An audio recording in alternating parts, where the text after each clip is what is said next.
Where did the name come from, actually? Obviously. Like, was it just the video games and stuff? Well, so there was another friend of mine called Josh who he had this. I've never told this story. So Yo, what the fuck up, Crazy Nation? It's your boy SB repping that crazy. You know what it is? I'm back again with another crazy discussions. This is episode 6, and introduce yourself, special guest. yeah, my name's Fraksha, representing Melbourne, Smash Brothers, Nine High. Yeah, happy to be here. Thanks for having me, man. So good, man. It's nice to finally meet you, man. Like, I remember I've actually walked past you in Melbourne. When I was in Melbourne, yeah. I walked past you, but I didn't notice it was you. Oh. And I was like, I remember my mate going, "Oh yeah, I think that was Fraksha," and I'm like, "What?" I'm like, "Where?" I'm like, "Oh shit." I'm like, "Shit, my man." But yeah, how you been, man? Like, how's all this Yeah, bullshit treating you? not too bad, man. Just I was supposed to be away at the moment, but yeah, like lockdowns messed all that up, you know. UK? So no, just fuck, I wish I could go back to UK. Like, Mm, yeah, I was just going away for a little trip out to the country with my wife and my dogs. But fucking hell. yeah, I'd love to go back to the UK and see my family now in you know years now, like 3 years, 2 years, 2.5 years. So I don't know when I'll get to see them next. So Yeah, bit man. bit of a shit situation. Rough times for people, man. Yeah, I got a niece I haven't even met, like, growing up without me, and Yeah, yeah, parents getting older over there. So 100. hopefully I can get over in the next. Hopefully all this bullshit gets done. Who knows? Yeah. I mean, Let's start this off. Where did what's your beginning of this whole did you start in the UK like rapping yeah, and all man. that stuff? Yeah. So I started late 90s. Yeah, so probably before something born. Yeah, I would have I been a started, couple years old. yeah, late 90s. I used to I tried DJ. I remember I had a friend at Dex and tried DJ, and Yeah. then I wasn't for that. And so then I just started. He had instrumentals on there, so I was, remember just rapping other people's vocals over stuff. And then I heard like UK hip. That was like just when I was listening to like Mobb Deep, Wu Yeah, Tang, yeah, yeah. that sort of stuff. But then when I heard UK hip hop for the first time, and people rapping in like English accents, Who was the with first person that you remember following? that was the kind of that kicked it off. So like the first people I heard really would have been like people like Skinny Man. Uh, I'm gonna search these names out. That's what I'm asking. I'm gonna check it out. Yeah, Skinny Man is like the godfather to me. Like he's the king of of everything, music Fucking hell. wise. Like he was the guy like yeah. If it wasn't for Skinny Man, I wouldn't be doing what I do. I can Okay, say that cool. right. I'll check his Yeah, stuff out if there's anything. he's one of those guys that came way before social media, way before there was any Oh, sort of 100%. way before any industry. So you know what I mean. He doesn't necessarily get the recognition that he deserves, Mm-hmm. but he was highly influential at the time for me and many other people. Fucking hell, I'll check that. But what did he do? Was it just hip hop or was it like? Yeah, well, he came. He was hip hop, but he had like a reggae Okay, cool. background as well, and so he was incorporating that, but he was it was an English accent, but with all this slang as well that you know what I mean, and you would hear, and he was just such a character as well. When you saw him, it was like he, there was the he rivaled like American rappers for Yeah, charisma. that's I mean, cool. yeah, and he just and you looked at him and you like, fuck, that's what I aspire to be. Like, Yeah. I mean, so you know what I mean. Like for me, getting into rap and that when I did, there was no one that had made it. There was no Where one was who had this though? Like, I know it was in the UK, but what part? yeah. Like I was from a place called Slough, which is like just to the west of London, the Okay, outskirts of London.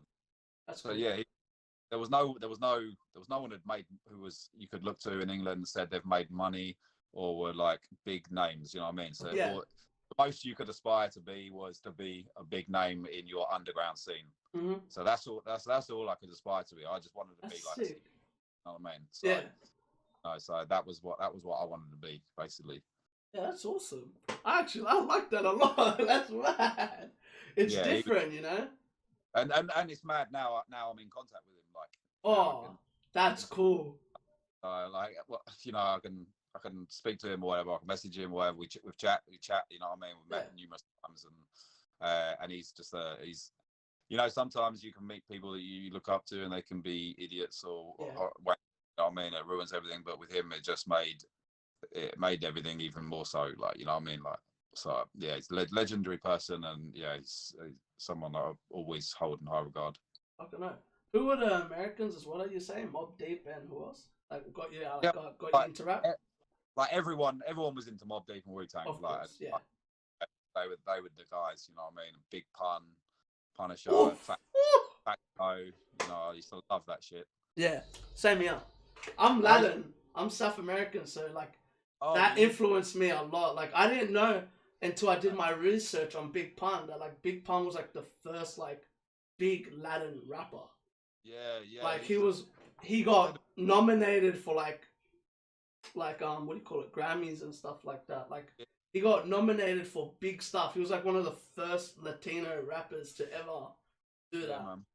Yeah, he was such an incredible lyricist and 100%.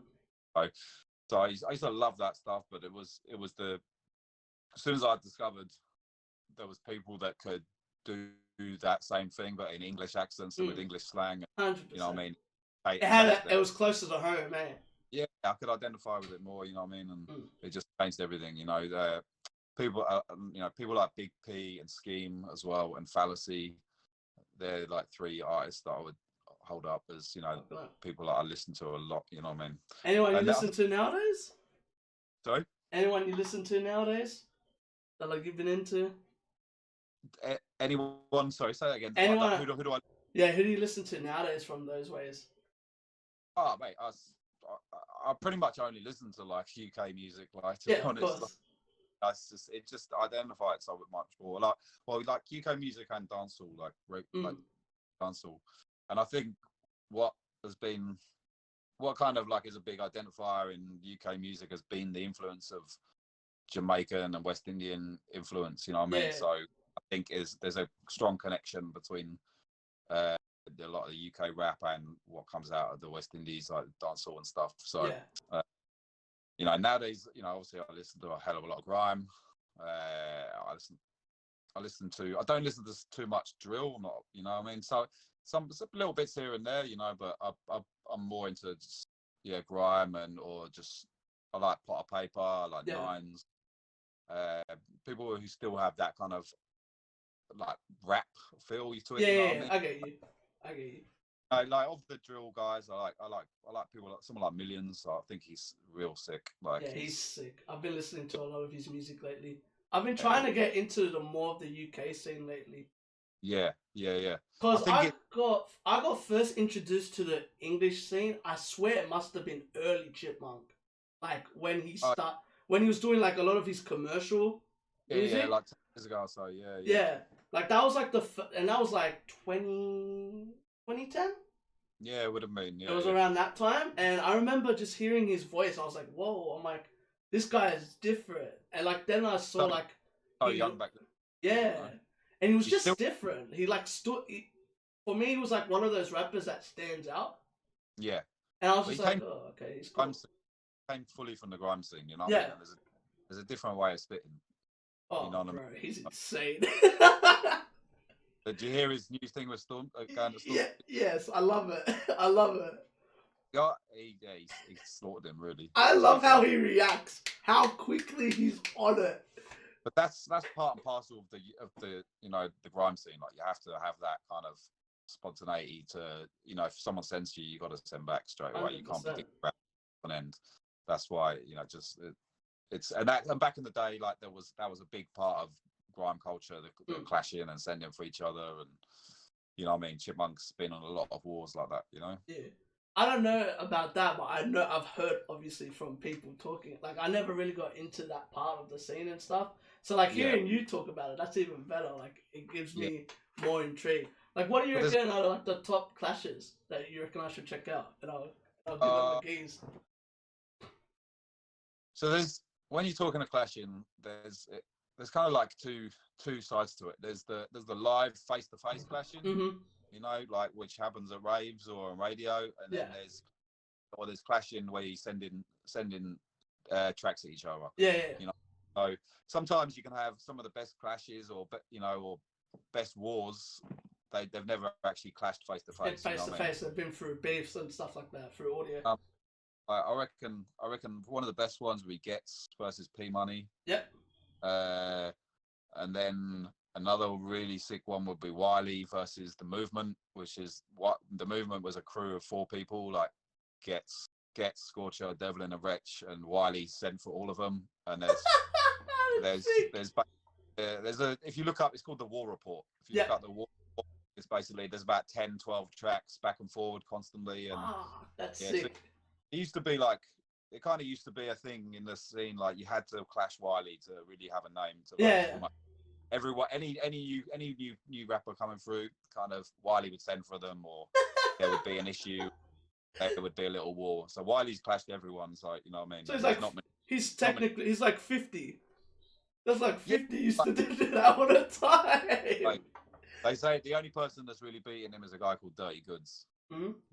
And he's probably in my top 5 of MCs of all time. Bet. I'm gonna check his name out as well. Yeah. Send me these artists if you remember, because you know me, man. I like to investigate into deeper roots and stuff like that. Because like even the Chipmunk, because since we're talking about it, the Chipmunk beat with Stormzy. Oh my god, Yeah. I love him. I love Chipmunk's reaction time. I love that he reminds me very similar of like how Pusha did with Drake. He was ready. He was like, "Yeah, I'm waiting for you to do it again."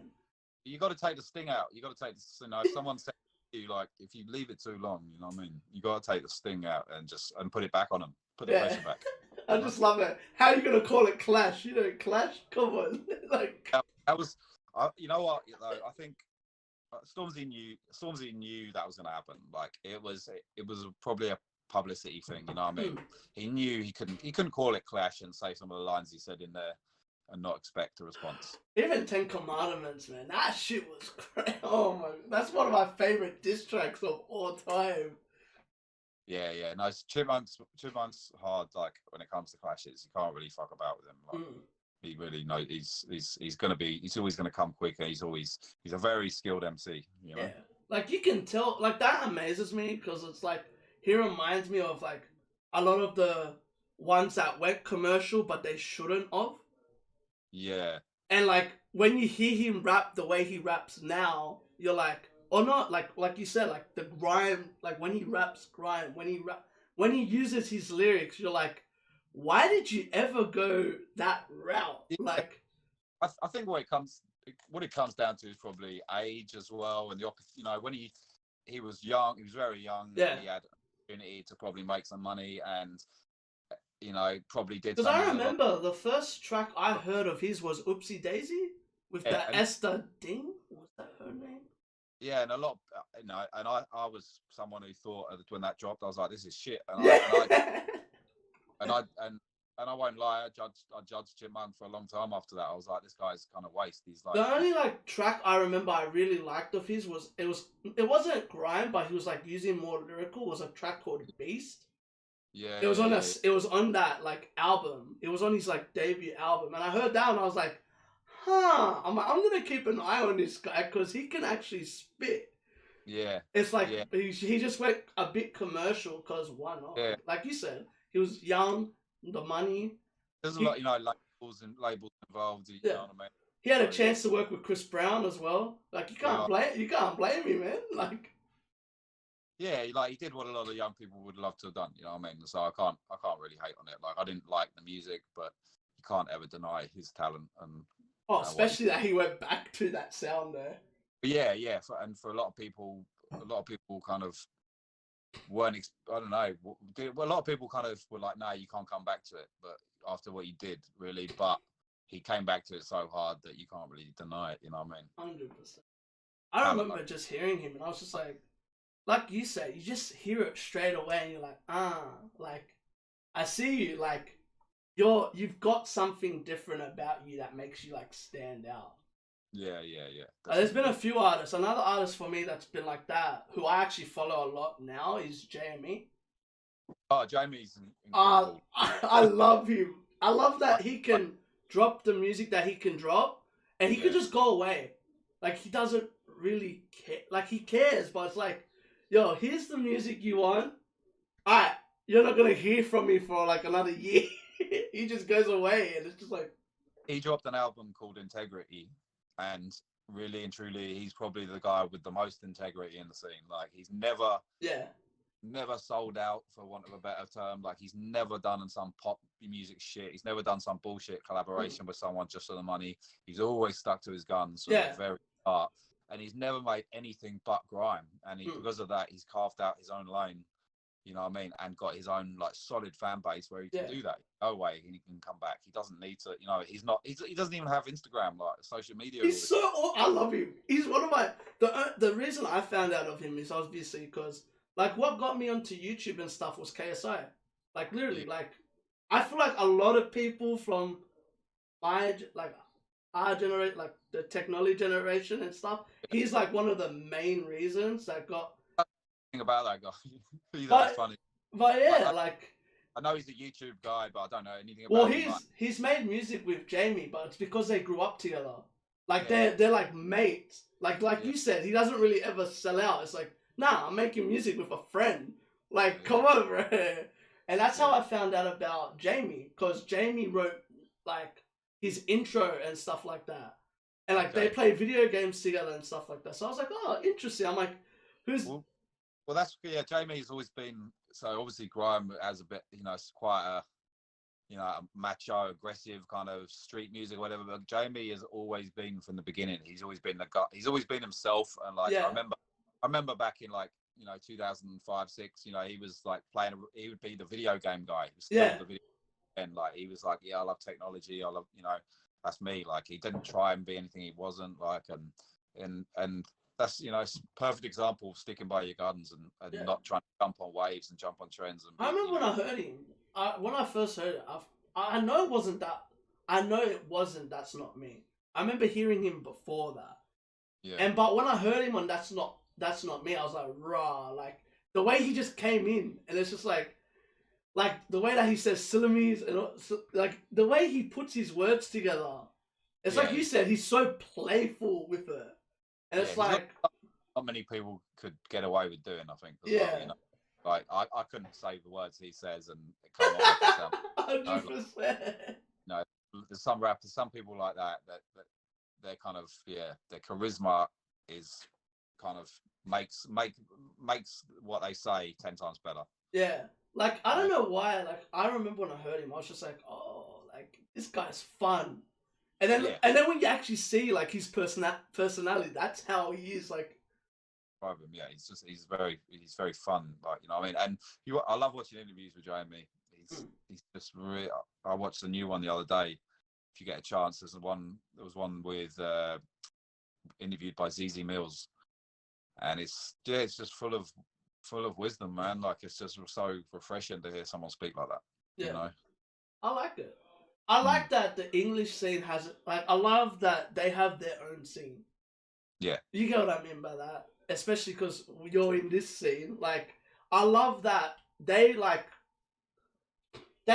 wouldn't say, like, they found something and just went, all right, we have, like, multiculturalism. Like you said, like, how the Jamaicans and stuff, they add their own swing into it. They add their own culture and stuff like that.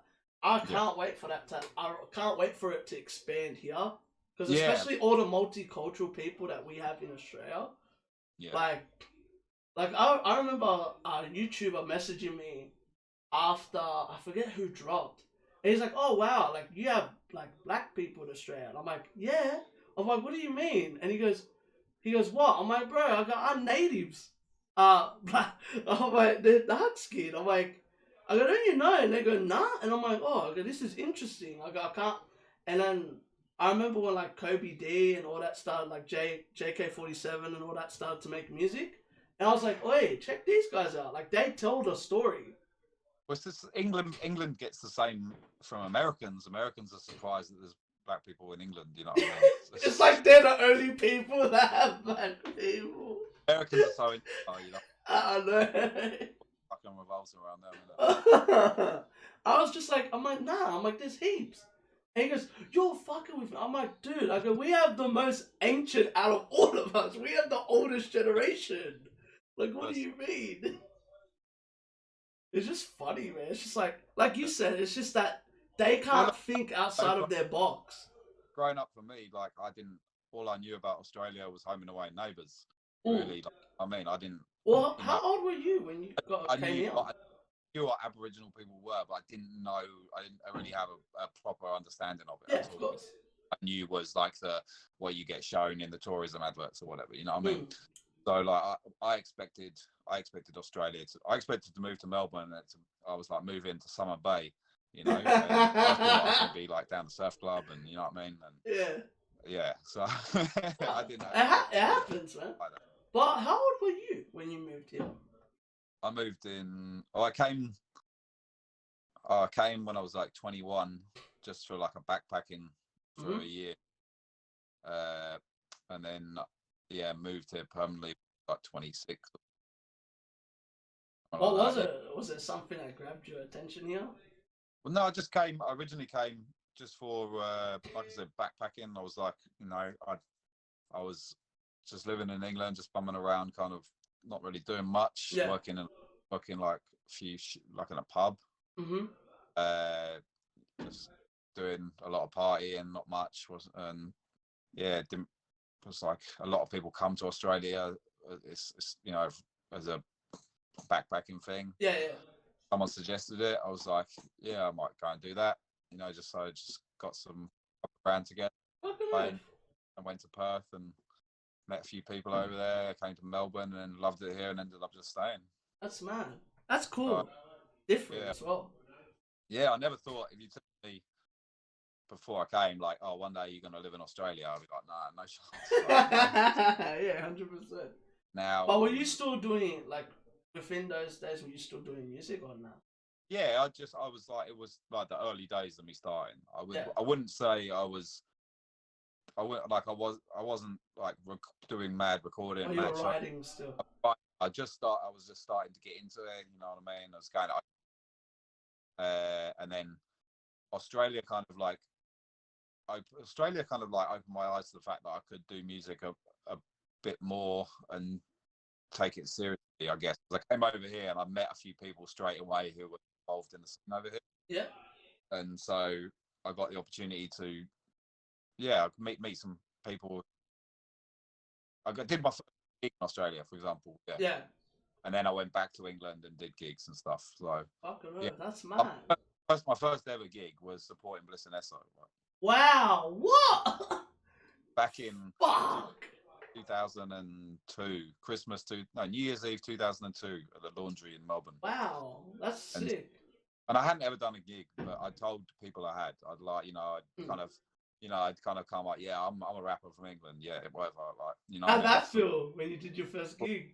Bullshit stuff, and then and Bliss and Esso weren't a big name then either, you know. What I mean? So, I was about to say because I was thinking that was way before the Hilltop Hoods and all that thing. Sorry, not Hilltop Hoods, but you know what I mean, like way before like they started to get big and stuff. It was only like 50 people there or something, like, you know. Fuck.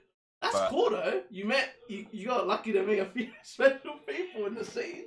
Oh, definitely. Like I was extremely lucky. You know what I mean? And I think what helps me at the time was UK hip hop had a big influence in Australia. Underground UK hip hop at the time. It was cool.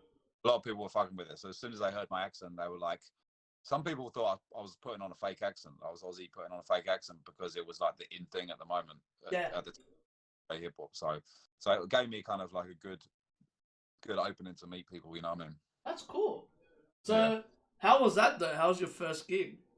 Oh, terrible, but it was good fun. Good fun though. So I didn't even have any songs, like, you know what I mean. So Like I Oh was, fuck. like I had loads of verses. It was me and two friends, and we had loads of verses. Yeah. So we were, all right, let's just pick 5 beats that we like, that we've got And instrumentals, and we'll just go back to back verses for like, on these tracks. You know what I mean? And that was that's cool. That's yeah, cool though. Like it's like fuck it, why not? yeah. It was that was the start really. You know what I What mean? was And then their reaction?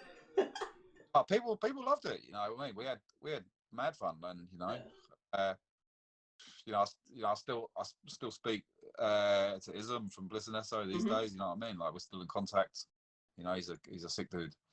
You know. Like the fact that you met them so early on as well. Yeah. Like that reminds me of like my story of getting into the scene. My story when I got into the scene, I met Chill and Husky within the first month. Oh yeah. Because I had people that hanged around. I knew people that hanged around with them. Yeah. And this was like, I think Husky had he did a free gig at a park in Okay. Wollongong. Yep. And it was him. Who else was there? Raj and all those boys, like that whole group. Trill was there, I think as well. Well, Salty and all like like their whole group at that time. And I remember I was like, everyone was like, bro, this is Husky. Like I didn't know like about Husky. Yeah. I found out through people that hanged around him. They're like, oh, like you gotta check his music out. And I remember like me and him went on an Insta live like a few days after that. And he's like, I've seen you 5 times in person and you've never introduced yourself to me. And I was like, honestly, I'm like, because I just got started, right? So I was like, you know what? I want to listen to your music first. I'm like, I want to like, I don't know. At that point, like I really like to get into people's music before talking to them. Yeah, man. Because then I get to like understand like, because you know how Husky, he gets hold on such a big like pedestal in New South Wales. Like, bro, if you check out Husky's music, you have to check it out. You have to check it out. And I'm like, damn, like this guy's like gotta be like really talented, you know? And then when I heard, like, I said to him, I'm like, I'm gonna do an artist evolution on you. I've done one on you as well. Yeah. And I was like, I go, this will make me get interested into your music. And man, when I heard his first song, I don't even remember what it was. I was like, okay. I'm like, this is why, like his storytelling, the way that he can put his emotions into a beat, into paper.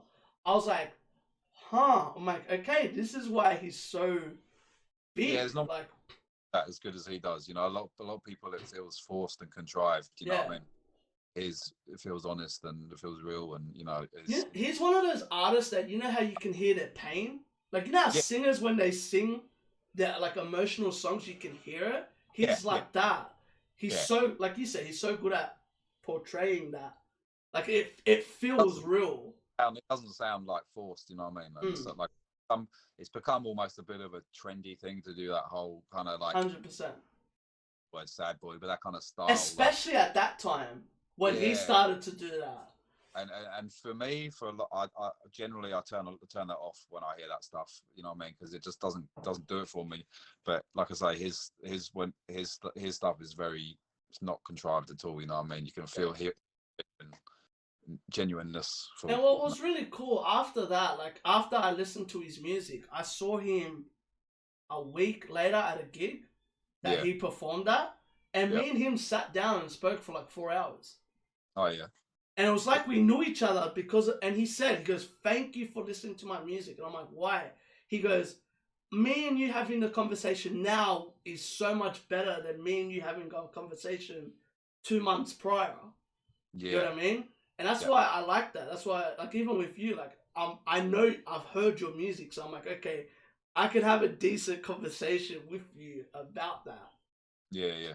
I haven't heard all your old stuff, but I've heard enough, like, bits and pieces. Yeah. And especially you, because I asked you, I was like, yo, like, what music do you recommend as a new listener, like, from your stuff? Of mine? Oh, fuck, it's hard to... I don't know. It's weird because some people often pick out the songs that you don't rate as much. You know what I mean?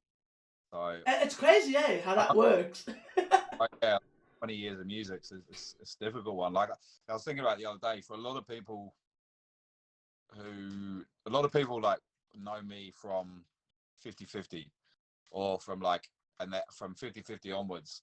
But for me, like 50/50 is almost like towards the end of my time in music, Yeah, you know, I like get you.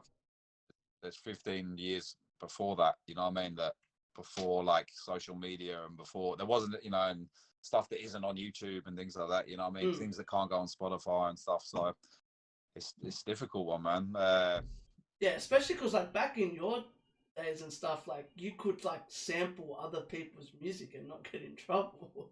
Yeah, Like you could literally rap on someone else's beat and it's all good.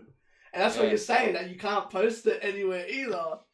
And that's the thing with grime as well. You know, with grime, there's a big culture of people vocaling the same beat. You know what I mean? So one beat will get popular in the scene, and then Yeah, I noticed that. you'll hear 10 different versions of it. What Spotify now has done is kind of killed that. You know, so there's a whole history of music that you can't listen to unless you either have the CD or you listen to it on YouTube, or you know what I mean. Yeah, You can't just, oh, and that's a real shame. Like I find, but you know, it is what it is. 100%. I agree with you with that because there's a lot of artists I like that I can't listen to a lot of their music because of it. Yeah, And it's just like crap. whole, Like with rap, like the whole mixtape sort of scene, you know, of the, you know, late 90s, 2000s. You know what I mean? All the you know, DJ drama, gangster grills and stuff, and yeah, that kind of stuff. You know, it's a lot of it's gone. You know, missing. 100%. You know? It's that whole scene is a bit different now. You know, for me, like my favorite stuff to listen to is radio sets. Yeah. Like with, you know, like pirate radio sets, Mm-hmm. like 20 MCs just going back to back, just Yeah. spraying. I remember like that's what got me into like grime and stuff. Like especially, I remember I got into grime before all the 50/50 stuff. It must have been through JME. If I had to take a guess, it had to be through him. I just started getting into artists and stuff. I was like, okay, like who else does he? And that's how through him I got into like Boy Better Know and all that. Checked out all their stuff, and I was like, oh, this is like you said, it's their own thing. Like I remember that got me into Wiley. Like you know how it is, it just pops up. Like you check, especially like I feel like nowadays, like me now, like when I was a kid, I'll just listen to what was popular, and that was it. But like, I feel like it's true. Like I don't know, someone said this. Like when you get into like your teens, you become more adventurous in like the sounds and stuff. Like you when you find an artist, you go deeper and you start researching. Like like I liked it. Like that's how I found out. I'm not even gonna lie. That's how I found out about punk. Yeah. I got into Biggie, and I was like, I like Fat Joe, like you said. Oh, it's natural. It's a natural way of finding new music. You know what I mean? Yeah. Back in the day, you'd hear listen to a CD, you'd hear someone else on a track, and you'd find something out about them, or you'd read the liner notes and see who the artist picked up, and 100%. And find out about it's that. Like, you know, it's like what Biggie did on his debut album for Method Man. He literally did that. A Biggie on Ready to Die, he was the first person to put on Method Man. And then that's where Method Man, this was before Method Man dropped his first album. It was like a way of publishing his first album. But Method Man was obviously with Wu-Tang before that, though. Like, yeah. You know what I mean? But it's interesting. Like, they were saying, like, I was listening to, because I listened to old, like, there's been a lot of old heads that started YouTube channels and stuff. Yeah. And, like, they're all from, like, New York. And they were saying, they go, we didn't know about Method Man like that. Oh, really? And Biggie, like, put him on, like, because this was, like, before his first album.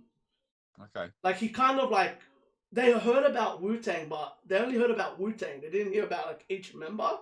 Okay. And, like, the way of, like you said, it was, like, kind of like a marketing scheme of, like, yo, like, this is a guy that I see as the future of, like, he's from Brooklyn. I'm gonna fuck with him. You know what I mean? Like, that's how, like, they were back in the day. Yeah. Like, and apparently that's what Biggie did. He was like, yo, like, and it was on the what? He put him on the what? It's just like, it's crazy, like, how, like you said, that's how you find artists. Just, they'll put each other on. It's funny, like, how, I feel like they were more selfless back then. It was like, yo, if he reps my ends, I'm gonna put him on. Like, I Yeah, see yeah. the future in him. You know what I mean? Well, it was more of a community and more of a culture, I find. Yeah. I mean, it's and not to downgrade what happens now, but it is definitely more of a business, and 100%. definitely lose a bit of that community stuff. You know what I mean? Yeah. So everyone's everyone's trying to get a leg up, and everyone's got an agenda to try and monetize things and rah rah rah. So 100%. lose a bit of that, man. Yeah. You know. Like I feel like that's one thing that's missing here. Honestly, I feel like that's the biggest thing missing here. What's that? The Like community. like putting people on. Like there's a lot of people that hang out with each other, but it's like, are they hanging out because of association, or are they hanging out because like they actually fuck with each other? You know what I mean? Well, no, it's like we call it the get along gang. You know what I mean? Exactly. Kind of, it's you scratch my back, I'll scratch yours. You know? Like people want to be seen to be cool with everyone, so it reflects good off them. You know what I mean? That's why you see, every person and everyone else's comments are, yes, brother, yeah, sick, brother. Like they're hoping for that same comment back on their thing. I mean, it's like it's so sick. Like, it's it's just like mad. I can't hate on it if it's actually genuine. You know what I mean? People saw behind the social media curtain. You know what I mean? Like I've been around a long time. I've been around a lot of these MCs and scene. I've heard a lot of them talk shit about each other. 100%. Like for me, if it's actual genuine, big props to you. You know what I mean? If it's genuine, big props to you. If you actually mean what you're saying, big props to you. But if you're lying, come on, bro. Like sooner than later, it's gonna come out. It's like Chip said on the track. Stop sitting on the fence.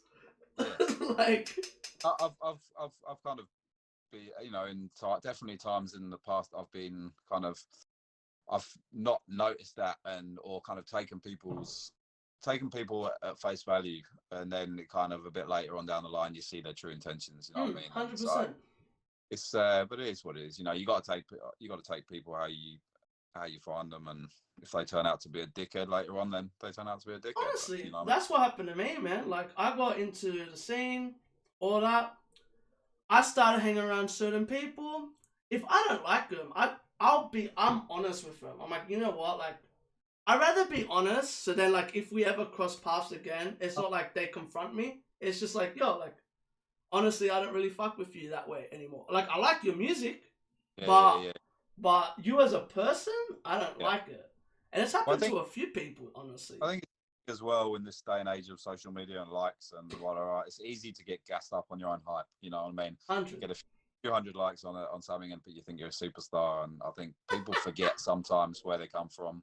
Yeah. They've got short memories. They forget who they are, and they forget they're just another bare ass in the shower. You know what I mean? Yeah, I get you with that. Like, that's why I say you're an interesting guest, because I know the people you've been. Well, I only know about from, like you said, from 20. When was 50-50? Well, 50-50 started 2011, but like it really, like from what people know, like I'd say like 2017. Like so yeah, like I would know from there to onwards. So like for you telling me that you met Bliss and Essa and stuff, like that's news to me. So it's like, okay, like I wonder who else you met before 50-50. Like how many people you actually know that, like, you know what I mean? They're probably like anyone really in the scene. I probably know everyone. You know what I mean? At some point, I bumped into them or had interactions with them. You know what I mean? That's cool. Apart from like newer guys that are coming through now that are, that who wouldn't even know who I am. That kind of 100%. Yeah, I get you. I've been around. Because I'm the same, man. Like nowadays, like if anyone watches my channel, they're like, oh, like you're heavy on the underground. I'm like, yeah. And like they ask why, and I'm like, I like the underground. I like not finding new artists, but I like seeing the journey. The underground is what feeds the overground. Yeah. Like I love seeing people's journeys from like not being a nobody, but it's technically that. Yeah. But not even that, like even an artist finding their sound. like you said, a lot of people copy and paste. That happens. But it's like for me, like some of my favorite journeys have been artists finding producers. That's like, Yeah, yo, this is the one. Like I want to work with him, and that's it. Like I don't want to work with anyone else. And to me, yeah. like that's so cool to see like a growth, like the I like that. relationship between that. Yeah, when people do that, and it kind of, if there's one thing I could probably go or go back and tell a younger self, it'd be like find just one producer and work with that one producer. You know, build something together, build a sound with that one person, because 100%. you're gonna get a sound that people associate you with. Mm. You know, pure. You know, look at what Cursor and Ebs did. You know what I mean? They're Yeah. kind of they're so linked in many ways. Yeah. Even though they might now, but that partnership worked out so well for them. You know, and you know. So What I yeah, like as well, like I've been around like producers working with individual artists, like that, like they're only working with each other. I love how honest they are to each other. well, you have to be, man. You have to. But I feel like a lot of people, like for example, if I paid a producer to do something, you know how like there are certain ones that just won't tell you, like Yeah, it's like like you're getting the money, so it's like, you know. Yeah. I've spoken to a lot of producers, and I like, because they asked me like, if you made music, like, what would you do? I'm like, mate, you're telling me everything. I go, you're the person that I have to trust the most, even if it's bad. Even if it's bad, good criticism, bad criticism, I have to hear it. Because you understand music way more than I do. The only thing is, like, I understand my music, like, the way I want to see it. You know what I mean? But, like, I was talking, the last person that was on the podcast, he works with a guy called Pax on the beat, which he's a Sydney producer. But he only works with, like, a number of artists. He doesn't work with and he said to me, he goes, I would rap to him. He would go away for like the rapper would go away for like a few, like 30 minutes, and he would like vision it. He would like, this is how it's gonna sound and stuff like that. Maker and a producer, you know, like I've going back to Nebs. I've worked with Nebs a couple of times, and I remember working with him he was exactly like that. He would he had his own ideas, and he had his things to say and things he wanted to do and change. So it was a co-joined product. Yeah. You know what I mean? It wasn't like just send me the beat and I'll rap over it. I always say to producers, like I'd love it. Like if I'm sending them like an acapella or like whatever, or they're doing a remix or whatever, or I'm just like fuck around with it. Like fuck around my vocals if you want. Like play around with it. You might do things that I'd never even thought of. Has it ever happened? Yeah, for sure, all the time. Like, you know what I mean?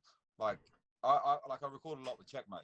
Yeah. And, you know, and I trust him to play. I'm like, play around with it. What do you think this might work here? You know, you give me an idea here, because I know that he's got a million and one ideas that would never cross my mind. You know what I mean? 100%. You know, it's like comes out. Keep going. I was just saying that's sometimes just how the best music comes out. Right? 100%. Like I remember I was watching the Wu-Tang, how they have that series that they made. They have like us, and you see RZA just bashing the shit out of like a post. And it's like, what are you doing? And it's like, I'm using this as an introduction. It's like, bruh, like your mindset of like you said, a producer, a person that does beat making and stuff, like their imagination and like their vision of like their music is so out there, but it's so cool. Yeah. Nerve's another good one, a good example of someone who's, you know, because he's done he's mixed down a couple of vocals of mine, and like I've said, you know, and I would trust him to like play around with him, you know what I mean? And he comes back with some, you know, sick version of it, you know what I mean? And I hear it in his music, you know, he plays around with things, you know, when he's mixing down vocals and stuff. But even like just recording sounds, like I went like to the city with Pax. We're just walking around. He's like, hold on, shh. And he starts recording something, and I'm like, what are you recording? And he goes, and he plays it to me. He goes, listen to this. And it's like a beat that's like from fucking far away that he can hear. And it's just like, how do you like? It's just like the ear. It's like it's so cool. Yeah, man. Some people just hear things that other people don't know. You know. And that's like what I love, like doing reviews and stuff, because like when I can sit down, and there's times like I don't know if people have ever noticed. There's times like when I review albums and stuff, I zone out. Yeah. And a lot of people go, oh, you're not paying attention. I'm like, I am. I go, that's the reason I'm doing it. I go, you see, there's times where I'm still, and it doesn't look like I'm moving, and it's because I'm zoning out to listen to the music. Like, to me, like, there's more than just the lyrics. Like, of course, the lyrics is a big part of it, but as well, the production, the sound, like, you gotta give props to everyone. I feel like, not just the, you know what I mean? Yeah. Well, it's the music is, you know, it's 50% of it. You know what I mean? Yeah. You can't, as an MC, you got to remember that. You know what I mean? No matter how good an MC you are, if you're rapping over something that sonically doesn't cut it, then you know you might as well not be rapping. You know. So like it's cool. You can always listen to an instrumental beat. You can't. No one wants to sit there and listen to the a cappella rapper for like an hour. You know. I like both. Because I actually like both. You're not going to sit and listen to a 60-minute a cappella, but you could listen to 60 minutes of No, right? I have though. I've had people like freestyle and stuff, and I've just listened to it. I'm like, go ahead. I'm like, bro, I remember there was, I forget, you know Keems? You know Keemsy, yeah? Yeah. Keemsy had he did his own, it wasn't a 50, what was it, Grime Wave? Yeah, it was Grime Wave. The first one. There was no beat. All the acts just did like a cipher. And I was like, yo, I zoned out. I was like, yep. That can work in like a live element. Yeah, I mean, but like if you... got you, like a recording. Got you, yeah. It might work for like a couple of minutes here or there, but you know, everyone can listen to a beat. You know what I mean? Oh, yeah, 100%. I literally do that, man. I listen to like video game beats and shit while I'm playing video games. While I'm editing. That's where grime came from, like from video game music. Like, really. You know, people used to make the first grime beats were made on PlayStation. That's sick. Yeah, there's a program called Music 2000, I think it was. I remember the fact I remember this is insane. That's where the first beats were made. That's mad. I did not know that. Grime music came out of a place where you didn't have access to equipment. You know, you didn't have access to studios, but they took advantage of what they had. What they had, you know.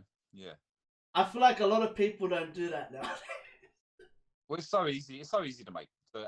We've got so much access to equipment and everything nowadays. I mean, it's very different. That's why so many people make music. If it was a challenge to be able to make music, you wouldn't have half the music out there. You know what I mean? And music wouldn't be so disposable. But because it's so easy to make music now, it's kind of any Tom, Dick, or Harry can make it. 100%, bro. I've had people send me stuff like they record it off their phones, and I'm like, I can't imagine how much you get.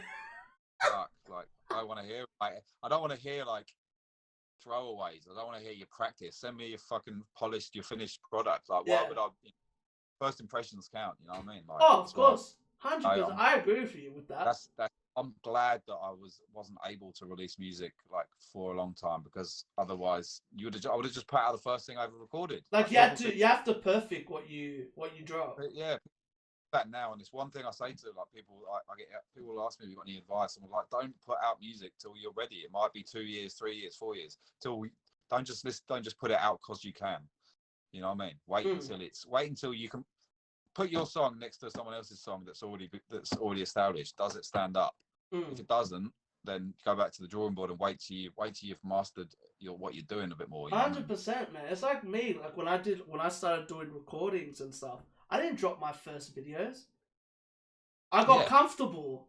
You have to get like now. I don't even feel like I know the camera's there, even though I know it's there. Like I'm so natural to, like you said, it's so natural that it's like you're not worried about the camera anymore. It's like, okay, like let's have fun, you know, like and like you said, another thing is be yourself. Yeah. A lot of man. people don't do that. Like a lot of people like to like you say, copy and paste. They like to put on accents just because that sounds cool to them, or that's what's popular. And it's just like, don't jump on waves just because it's the hot thing. You know what I mean? Like what got it, because that's not how you build longevity. You know, just become disposable. You just like, all right, constantly jumping on what someone else is doing, or looking for what someone else is doing. You know, following trends, because trends come and go. They come in waves. 100%. You know what I mean?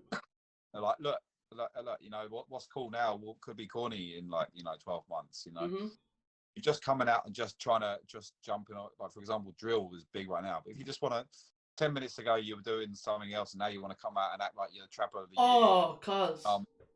That happens on all my reviews. I'm like, what? I forget who it was. I'm like, when you were a grime artist last year? And the guy messaged me just going, fuck you. And I'm like, well, it's true though. Like, come on, man. You can't. Yeah. There's nothing wrong with, there's nothing wrong with doing different styles of music. Course. But it's like you said, the way they're rapping about it, like, yeah, I've been doing this since. Like the way you do it, it's like, we all know if you've just watched the latest Russ video, or we all know if you've watched the latest Tion Wayne video. You know what I mean? Like, you know, or if you're using certain slang that you would not use in your own area or around your 100% people. It's like a lot of people talk to me about my accent. They're like, oh, it sounds like a bit American. I'm like, well, I'm South American. I'm like, I still have a bit of that, like, because of my parents and stuff, I still have that accent. I can't hear an American in it, to be honest. But it's just sometimes I say like y'all instead of yo. It's little things like that I just got used to. But like now, like when I talk, I'm like, bro, I'm South American. Like I grew up talking Spanish more than English. Yeah. You know what I mean? Yeah. Like with you, I can't imagine like, oh yeah, I am English. Like that's my accent. I up when I hear, like, you know, if you like, some people use slang and they don't even know what it means, like, because they heard someone else say it, like on a record. When Australia has such mate, I agree with that. I hear so many Spanish words that they don't know the words to, and I'm like, oi, you need to take that off. I'm like, if you don't understand what that means, like, don't say it. Some of the accents over here are sick, you know what I mean? People overseas, as an Englishman, like, I'm telling you, no one wants to hear you. No one wants to hear someone putting on an English accent.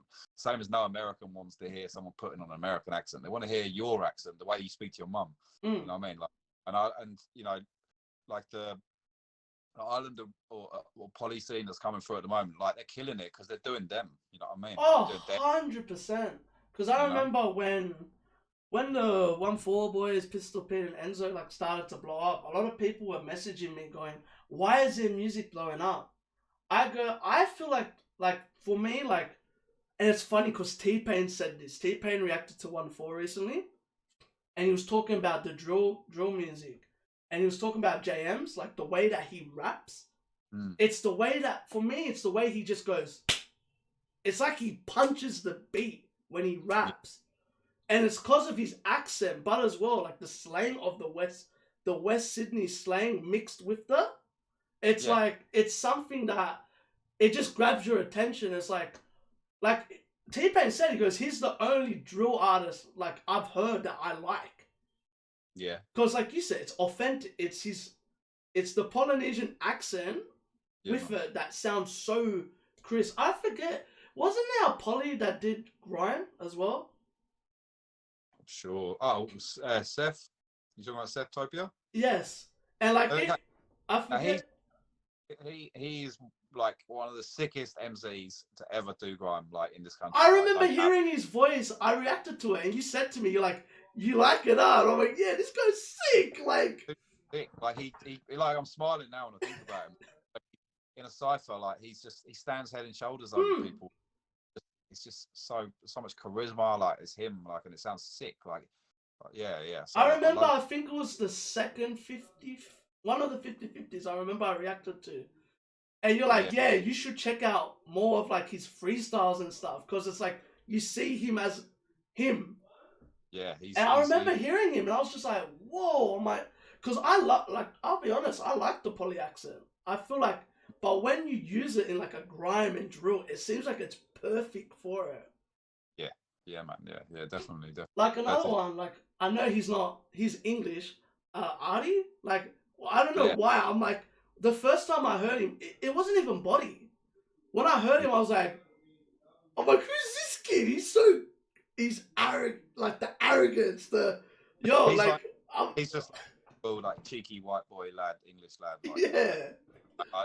You like, he's funny, yeah. But like, yeah, people love him. Eh? What was your reaction of him when you first heard him? I thought he was. I really enjoyed it. I saw stuff before Body. Yeah. I was like, he's just so English. Like he's just. And as well, like from what I've heard, like from Brighton, like that's what they're like. Like they're like more, you know. He's a bit of a geezer. Like. Yeah. I remember when I heard him, I was like, I like this kid. I'm like, this is cool because it's just like, fuck it, let's go, bro. Let's go. You know what I mean? He's not trying to be like the hardest guy out. Like even now, he dropped I reacted to his Daily Duppy that he did, and I love how he's just like, you call me, what do you call me? Like you call me a toy boy, like a record. What do you call that thing? A plant. Industry plant. Industry plant. It's like what I remember everyone saying that to me. He's an industry plant. I go, he sounds nothing like anyone in the industry though. Like you said, it's him being himself. He's like, yo, I'm here. What? Like fuck yeah. Like, because I watch a lot of like football streamers and all that stuff that are English. And like you could tell when they're like you said, when they're natural, when it's themselves, like, and you're like, oh, okay. And I remember hearing one from Brighton, and he sounds exactly like Artie. Like, it's the way, like, because he's from the beaches, eh? Isn't that where Brighton is? Like, they're known for like fish and chips and like and crisp. Yeah, that's everywhere in England. Kind of, it's like an hour out of London, you know. So it's just that kind of typical like southern white boy accent, you know what I mean, lad. Yeah. Because I remember when I heard him, I was just like, this dude is dope. And then I heard when I listened to his Daily Duppy, because he went more emotional. Yeah. Have you seen it? I've seen a clip of it. I've only seen the like. Yeah, he went like he did storytelling, and I was like, this is what I've been waiting for from him, because obviously he can have all that fun and stuff, but I bet he has a story to tell. It's gonna be huge, yeah. It's crazy how old he is as well. I know, he looks younger every time I see him. Like how old is he? Like he looks. I'm pretty sure, yeah, like he's around that. Like I don't even wait. Let's check Artie's. Because I remember when I heard him, I was just like, he's 18. Fuck yeah, crazy. And it's just like raw, like. It's mad to think, that an 18-year-old kid could be a success in rap music. Like thinking back, like 20 years ago, that was unheard of in England. You know what I mean? It shows I can't imagine how it feels for you, like to see how it's developed from like back in the day to now. Career, you know what I mean? It's a viable career, like, so it's mad. Like, so 20 years ago to say there would be an English rapper at number one, like, nah, no way. 100%. Even H is only 21. Like, I forget he's as young as he is, but because he's been around a bit now, eh? Yeah. Like another one for me that caught my attention. I've heard they don't really write their music is Pete and Baz. Yeah. But for me, I like that they. I love Pete and Baz. I don't think they write the music. I don't think they even rap the music. I think someone else. Bro, I feel that way because of the way they rap. You know who I think it is that writes it. And it's, do you know the rapper Cass? Cass is dead. I've heard of him. Yeah. I reckon it's him that writes it. Cause like same patterns, everything. Yeah. Like when I heard them like rap, like I was even saying to friends of mine, I'm like, "There's no way." And he goes, "What do you mean?" I'm like, "Bro, this." I go, "Is it Baz?" Yeah, Baz. His flow is ridiculous. Yeah. Like, when I heard his flow, the first time I heard, I was like, "Bro, like what?" His flow is like. I feel like he has one of the best flows in like the world. When I heard him, I was like, "What is this?" No way on earth. Like, they're better than most most rappers. it's crazy. I put in the car, like I love them. Yeah. Like when I heard Artie, that's how I felt like about his flow.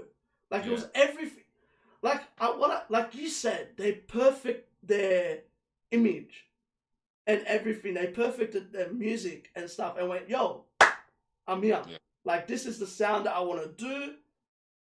Like you said, if you can play your music and compare it to someone else's, and like the production's off or something like that, just keep on working on it. Like, you know?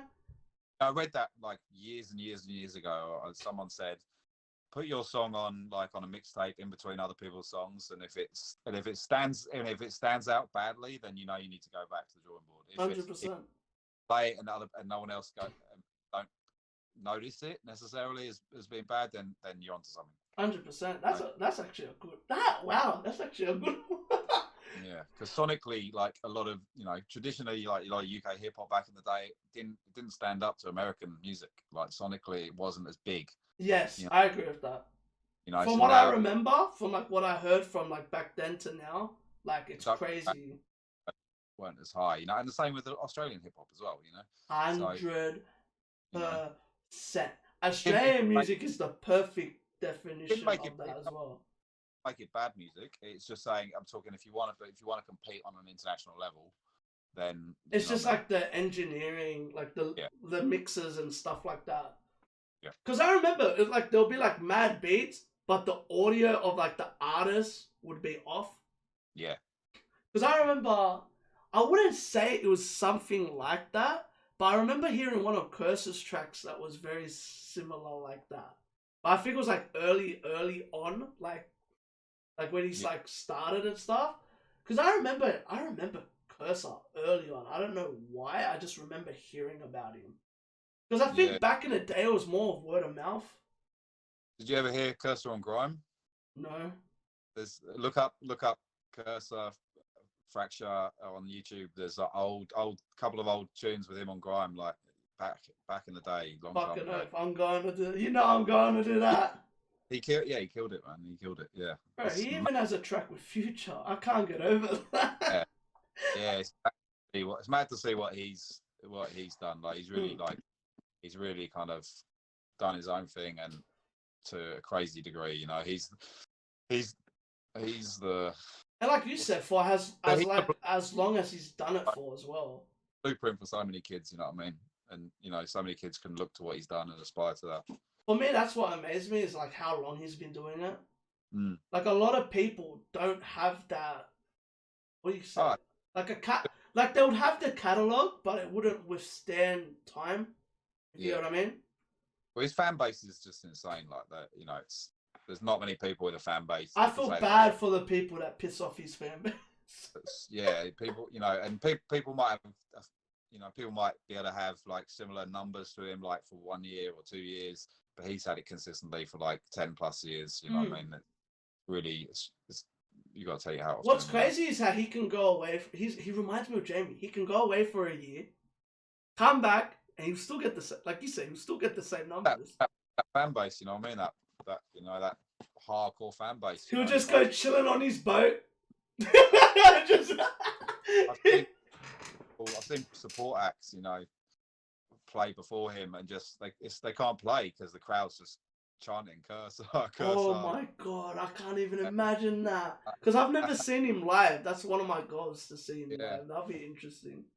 I saw that happen 8 years ago, and I know it happens still, from what I've heard. So, God forbid you go on support a Cursor show. Imagine, fuck that. Wait, Cursor messages you. Wait, do you want to support? Nah. To all young artists, if you support Cursor, warning. Yeah. Be careful, this is gonna happen. Yeah. I got a question for you. Since you're like a hip hop, I feel like you're a hip hop head.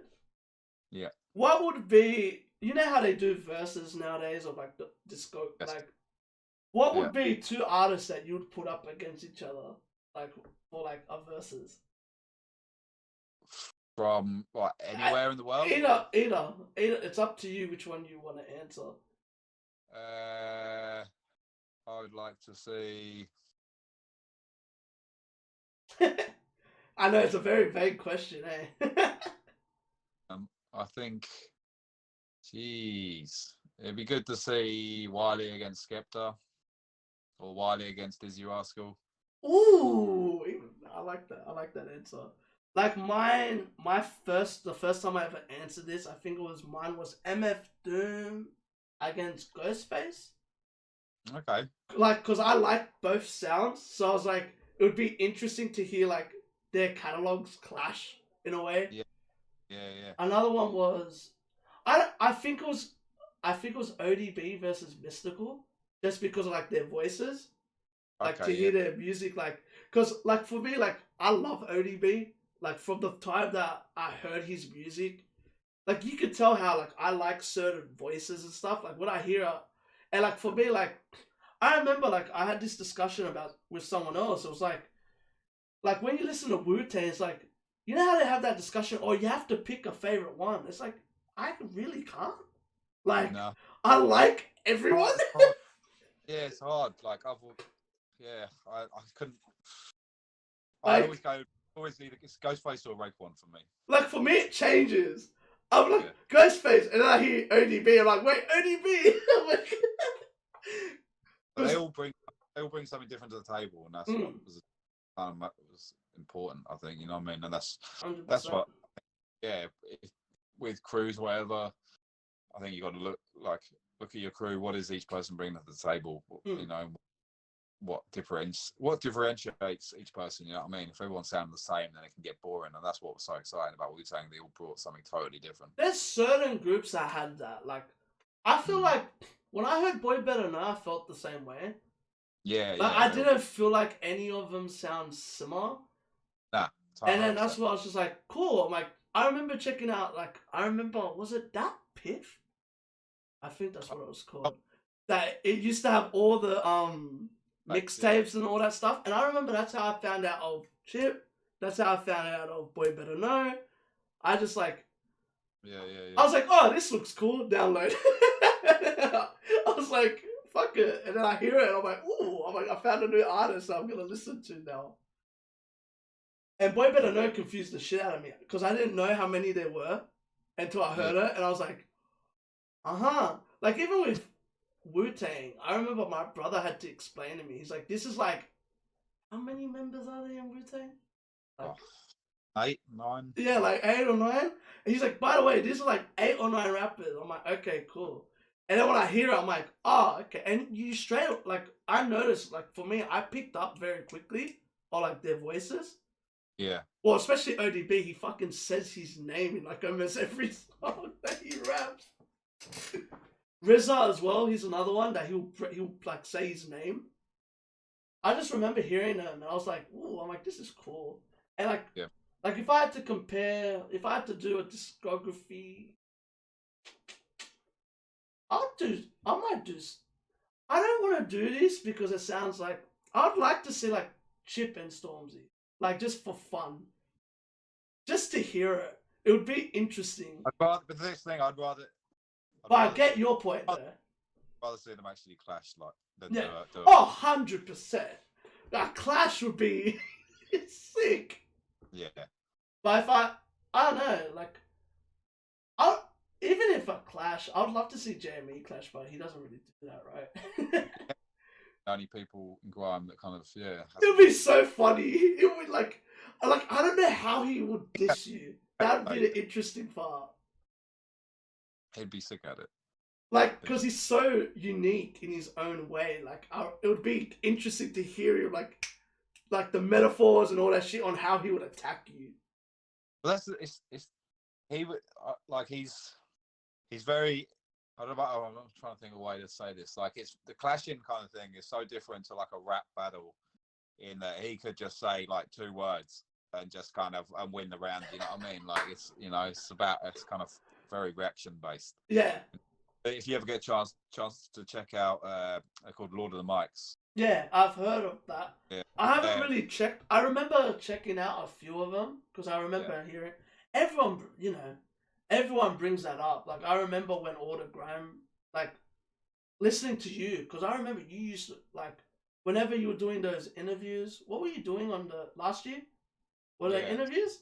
And I exactly. remember like you bringing them up, like you like check like these are the mics, and that's why I like following you, Yeah, because like I feel like I said, because of like what you know and how long you've been in the scene, it's a learning curve. Like I'd rather talk to you than talk to someone that's new. Like yeah, everyone's like, oh, you need to get this rapper, this rapper. I'm like, but they've only been in the scene for 2 months. yeah. I'm like, No, I want to know more. I want to know the stuff that I don't know. yeah, You know what I yeah, mean? Like I'm even in a few episodes. I think I'm getting Espa as well. yeah. Okay, yeah. So Which, like, you know what I mean? Like he's a head that, like, he's worked with so many people. Like um, you said, like there's certain people that, like, it's interesting. Like I want to know what you did. I want to know who you've met. Like it's stories of stuff that, like, people don't know, man. Like you said, a lot of people don't know about like your before days. They know more about 50-50 and onwards. And yeah, that's why yeah. like I asked about that. It's because it's cool to know. Like it's interesting to, like, actually I want to know, how did you meet all the boys, your crew? Which what in Smash Brothers? Yeah. That would Uh, be an interesting topic because I actually curious about that. okay, so there's myself, Scotty, Dime, and obviously Murky passed Yeah. away. Uh, I met so when I in 2002 when I came backpacking, Yeah. I Because met I remember you said you were rapping with some of them, weren't you? Like no, so on, I was, or was that different mates? I had different mates. I had different people I was rapping with when I first came to Australia. But Yeah. I met Checkmate and Reason. Mm-hmm. We went to do a show in a place called Ballarat, like just Yeah, country yeah. Victoria, I know where that is. and I met Dime and Murky very briefly. Didn't really get to know them properly then, but I met them like very briefly, and then I went back to England and my friend who I was rapping with at the time went to college and he was like, I met this guy called Scotty. He's a really good rapper. We get him over, and he brought him over and we just met and clicked. And yeah, that was like 2003, 4. Yeah. And yeah, tight ever since. Dime and Murky were properly met them again when I came back in 2006.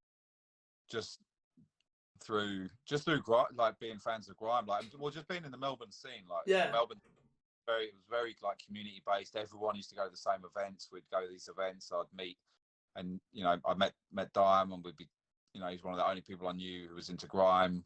No one knew what grime was in 2006. Like, you know what I mean? So we just clicked straight away Yeah, with because when Murky. did grime like blow up around here? Like they started talking about it more.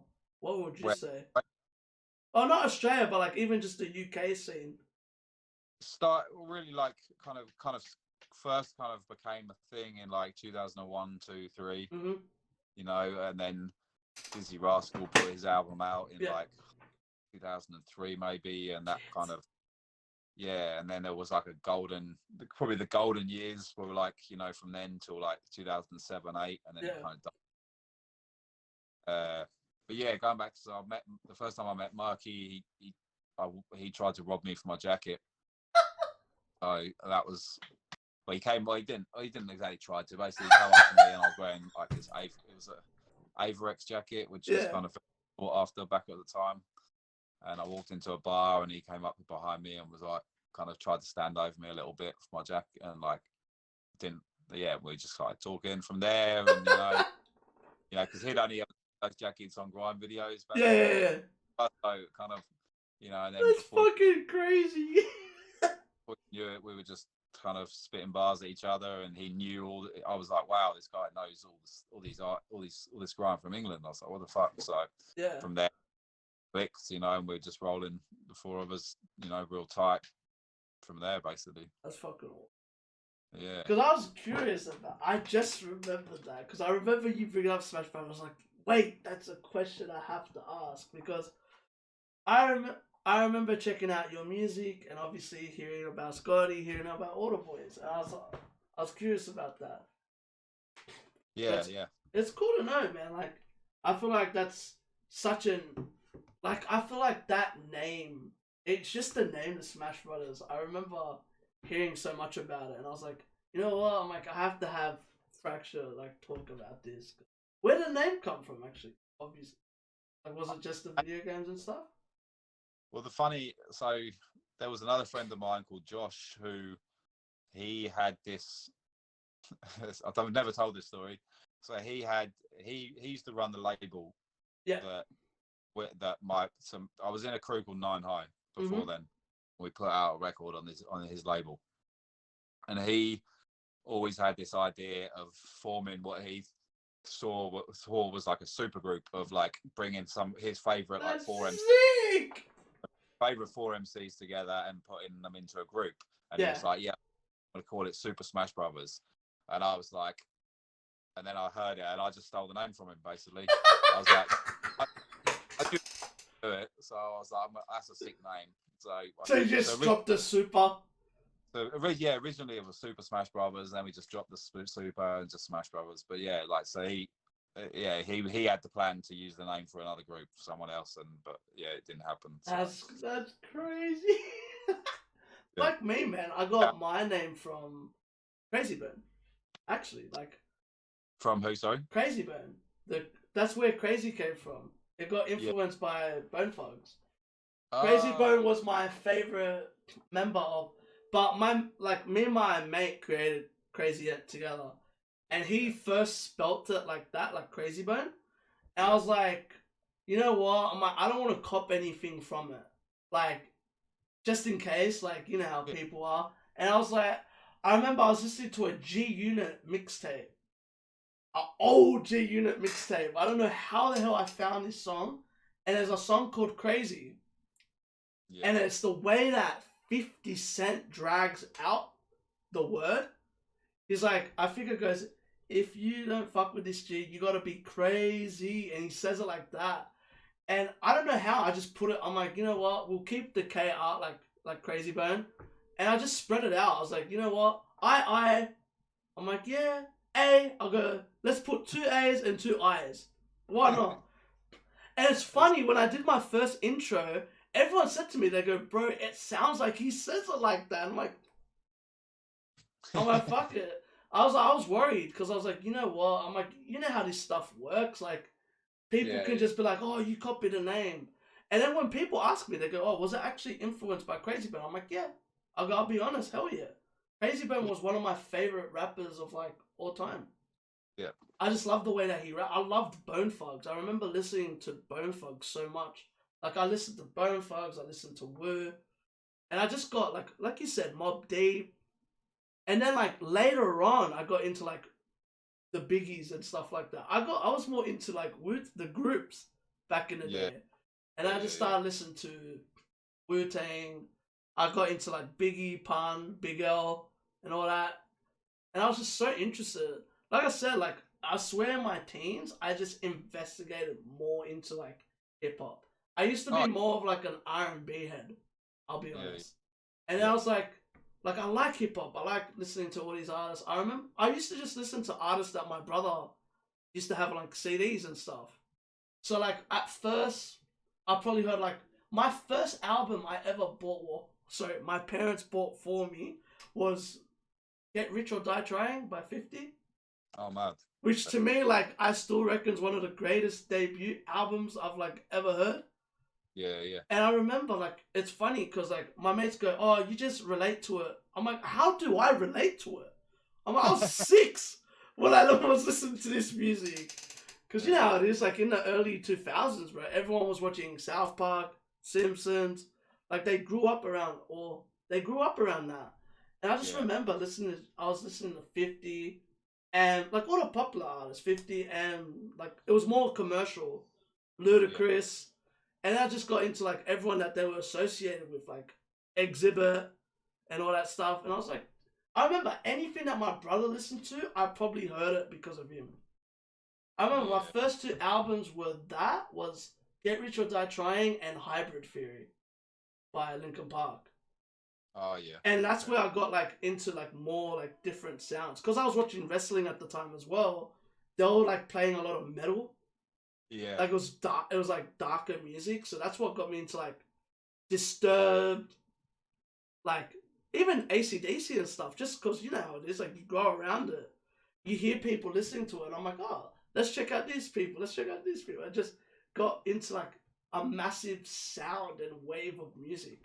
So like nowadays, like people say to me, they're like, bro, you don't like, you like everything. I'm like, well, but I like a lot of sounds. Like I grew up, the fact that I grew up listening to Linkin Park, which is completely different to Get Rich or Die Trying, besides the rapping. Like that was when Chester was doing screamer. Technically, he was fucking screaming, and then that's where I just started getting into new sounds, and that's what got me into grime. I was like, I found it. I'll be honest. It's the same as the Oz thing. I couldn't get past the accent at first. Yeah. And then I just started listening to it more, and you know how it is. It just breaks through. It's just like sooner than later you just adjust to it. First time I heard Aussie accent rapping, I hated it, you know. Yeah. But I said that to Cursor, and Cursor laughed. He's like, bro, half of the people hated me when they first heard me. Yeah, like, man.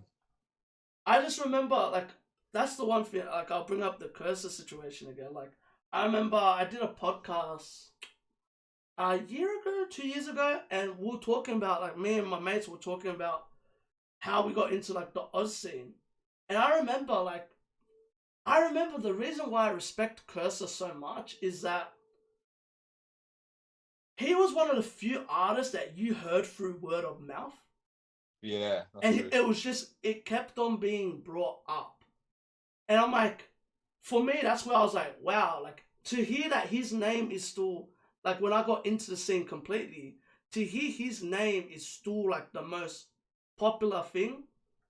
Like you said, 10 years later, it's like, okay, like, there's something he's done, right? Like, he's built his fan base. He's done it his own way. Yeah. Like, I didn't know that, like, about the radio stuff until I got the chance to speak to him. Yeah. And he said, like I said, I didn't really have a history of Oz hip hop. For a long time, to be on, like, you know, to be on Triple J, it had to be a certain sound, you know, it had to be like, you know, a kind of positive, happy, upbeat kind of sound, kind of bit dancey, you know what I mean? You weren't getting on if you were doing anything slightly, you know, gritty or, you know what I mean? See, like, knowing this, like, now, like, from hearing it from you, hearing it from everyone else, like, that's good to know, like. Unless you're on House Show, you know what I mean? So, yeah. You know, so, you know, Triple J's, they you know, they like to portray themselves as like tastemakers or whatever. No, bullshit. Like they just follow trends, and they'll play 1/4 an hour because it's popular or whatever. You know what I mean? They don't give a shit like about 100%. Well, or let's be honest. That's most radios. Like, you know, I was talking to my parents about. They wait until they wait. You know. Yeah, I get what you mean. Until like they're a name. By someone else that it's good and it's worth listening to. Like I was talking to my parents about Kid Laroi, like when I first heard him, because I reacted to his EP like when it dropped. I was like one of the first few people to like hear, like when he dropped the 15 with a Dream, and I was saying to my parents, I'm like, I'm shocked that this kid's not everywhere. Yeah. Like especially the sound that he was making, it's like. That's popular, like, now. Like, you know what I mean? And I remember, like, this was, when did he drop 15 with a Dream? 2 years ago? 3 years ago? Around that? And I remember just saying to my parents, I'm like, I'm shocked this guy's, like, not on, especially for his age. I'm like, I'm shocked he's not on, like, Channel 9. Like, you know how, like how they say, like you said, they say that the sound of, like, they're the sound, like, they look for people and stuff like that. And like choosing the playlist, you know what I mean? You know, so you know, like you know, I've always got to big up Hal for what he's done, because he has always been a shining light on that station, you know what I mean, and looked after so many artists and given people so many opportunities, you know what I mean. So always shout out Hal for what he's done, you know. So, but yeah, if you're trying to get airplay anywhere else on that station, you know.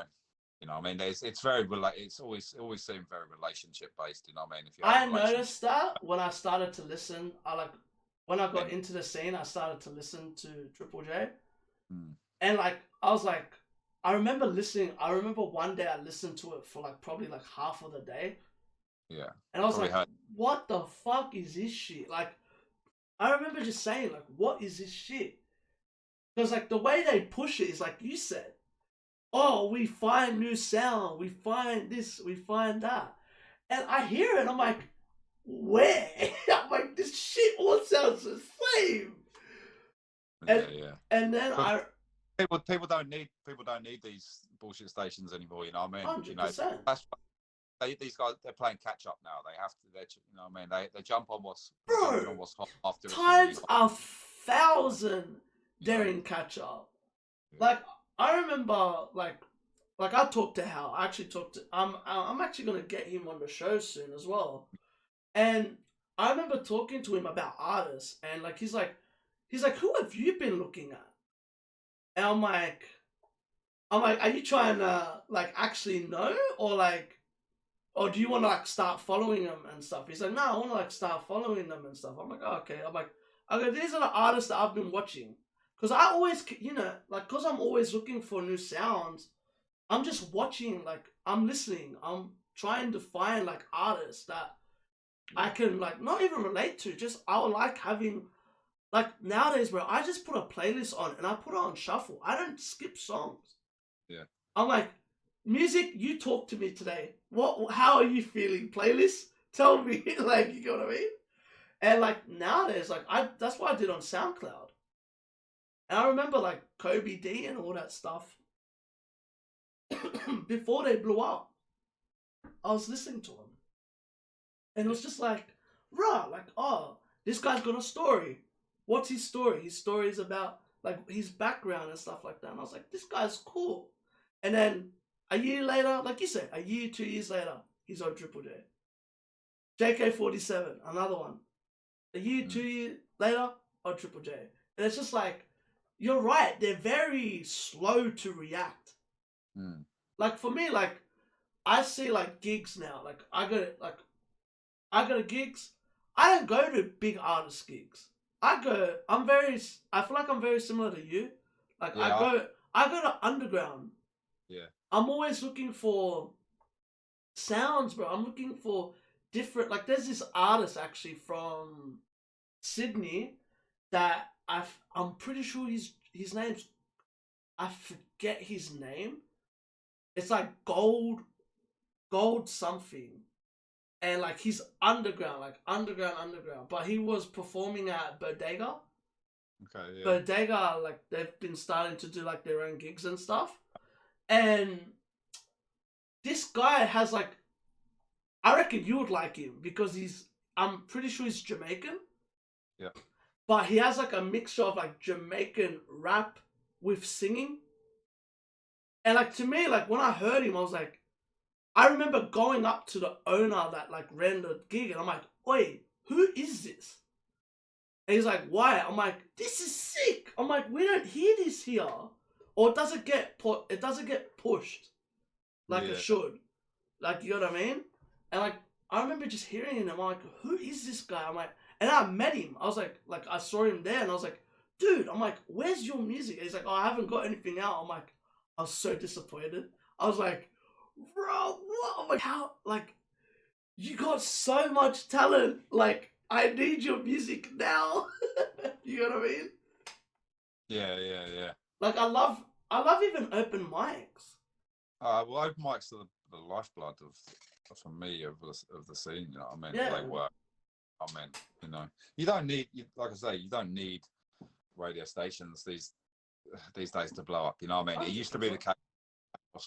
Australian rap, like you needed to get onto Triple J to be able to then get onto the festival circuit and rah. There isn't an act that Triple J that have blown up through Triple J in the last 5 years. I have said that, and I took a lot of flack off that, but I still believe it.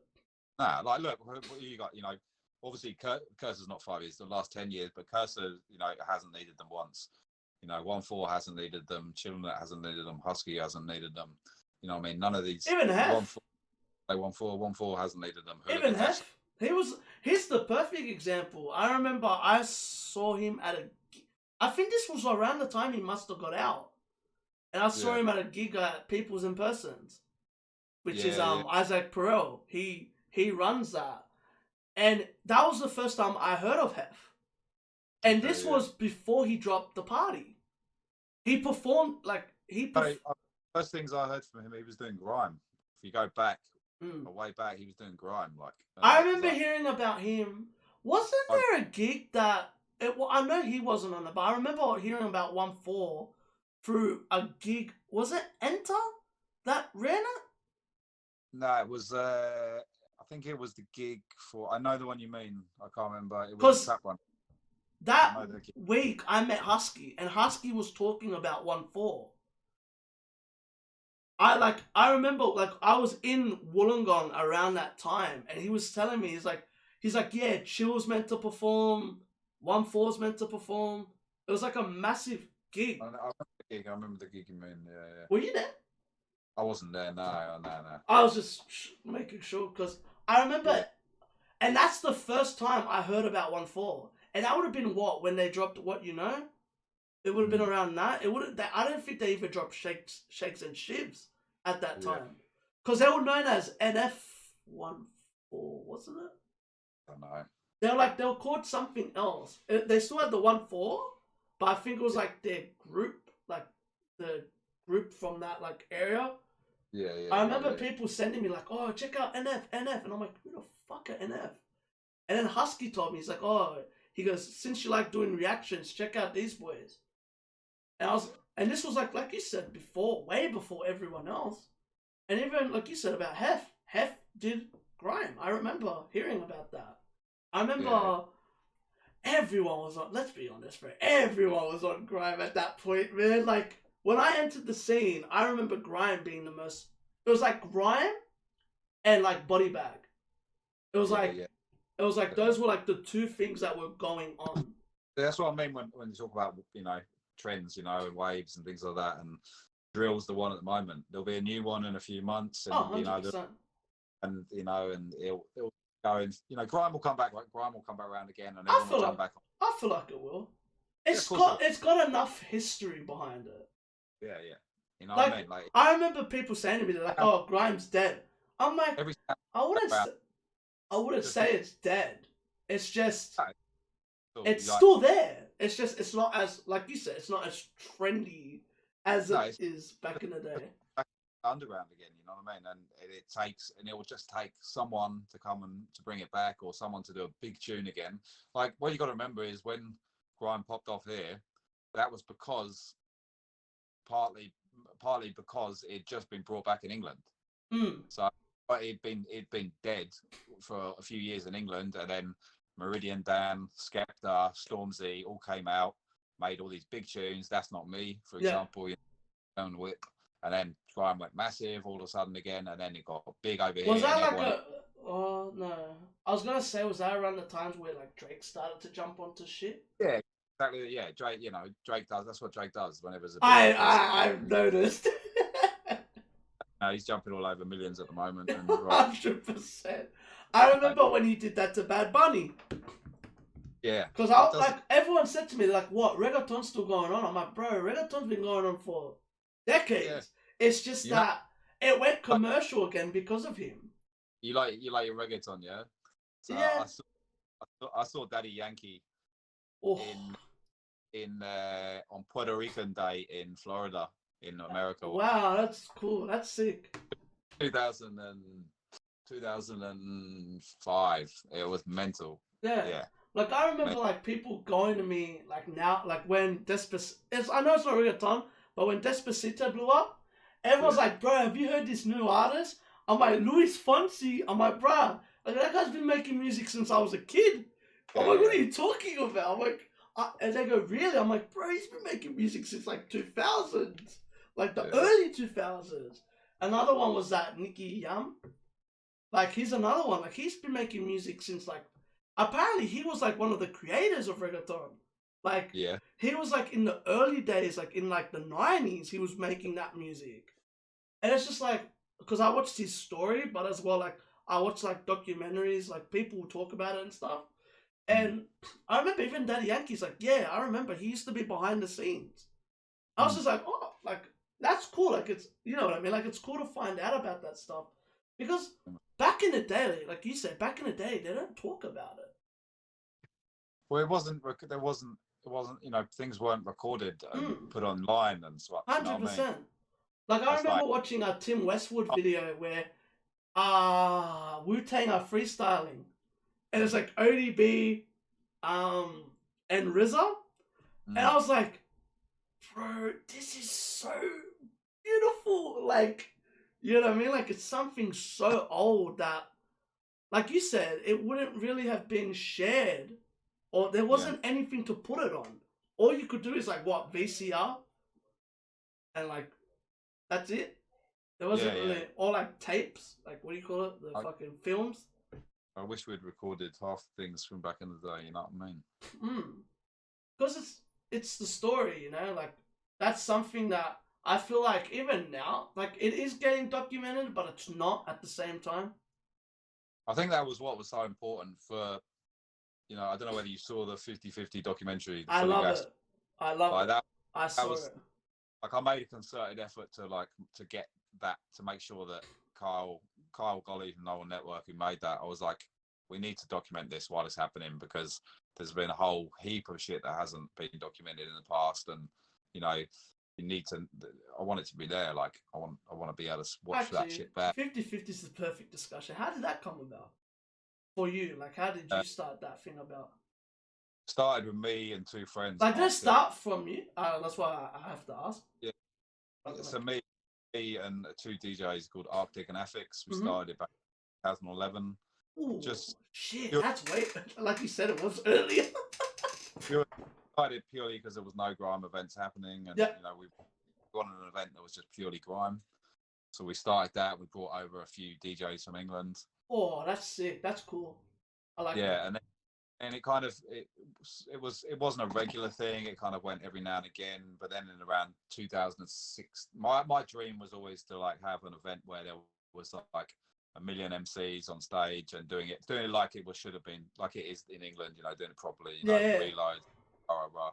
So yeah, about 2016, I was like, I'm going to relaunch it like 50/50 presents Fully Gassed, and that was the name of the party. Yeah, I'm just going to get everyone I know who does grime. I don't even care whether I like them. I'm just going to put it on. Like, so yeah, I was like, I just want to, because for years the only people doing it were like Smash Brothers, Alex Jones, and you know, and that's them. So I was like, I want to get more MCs. You need more MCs to make a scene. So like that's when I started putting on all the younger people and bringing them. Let them know who you got on that stuff, just in case for the people that don't know. Mad with so many people. I don't know, like Alex Jones, Son of Sam, Wombat, Chinlet, Talakai, fucking I can't even remember all the names. But I swear, like I found out of like half of the artists I know because of you. I'm not even joking. Like when I saw that, I was like, "Rama, this is sick." Yeah, I can't. Yeah, just but we used to have like 20 artists on every lineup. You know what I mean? Yeah. So it was just wild, and that kind of coincided with grime getting a big name again worldwide, and it was the right time where you had like a new generation of people who were just discovering grime and getting into it, and so yeah, it was just the perfect time to like for everything to kind of go together. And yeah, we had obviously the ciphers that we did as well, which kind of went pretty big. Yeah, the ciphers. How was that? Like, since you were like part of it and stuff, how were those like recorded and stuff? It was mad. Like it was, yeah. I feel like it was extreme. Yeah, like you say, it was an extremely exciting time, an important time, and it was set like a blueprint for like events. You know, for that kind of event. You know, you hadn't really had events like that before with all that. Or you know, everyone on stage, and like I say, all the reloads and people just going back and forth, spraying bars like that. You know what I mean? Yes, it's fucking million. There's loads of people. Saru, Hospa, Michos. Yeah, it was crazy to see the people that got on that stuff. Yeah. If you go back and look at some of the OD Clan, weren't they all in it as well? Who? OD Oh, Clan, like Shadow and all those boys. oh, yeah, of course. Yeah, Shadow, Monk, Hazard. Yeah. I'm fucking trying to remember everyone's names No, at the moment. it's all good, bro. Like, But it's there was, understandable. yeah, it was a crazy time, man. Like for anyone who's went to those events, like you know what I mean. Like it was. Bro, I remember like the first. I don't know which one was like the first one. Like, was that like the first one that you like recorded? Like, there was clips and all that stuff about. There's clips all like over YouTube of some of them. Like, but I remember like you were like advertising like. No, I know like you advertised obviously the last one, but I remember seeing clips of like you teasing it, and it was like from like all the old events. You're like, yo, like this is like where they were and stuff. And I remember seeing them, and I'm like, this is sick. Like I remember just losing my shit. I was like, this is, like you said, it was different. Yeah, man. Like you said, there was not many people doing gigs like that at that time. It's straight. There was no other gigs like that. Yeah.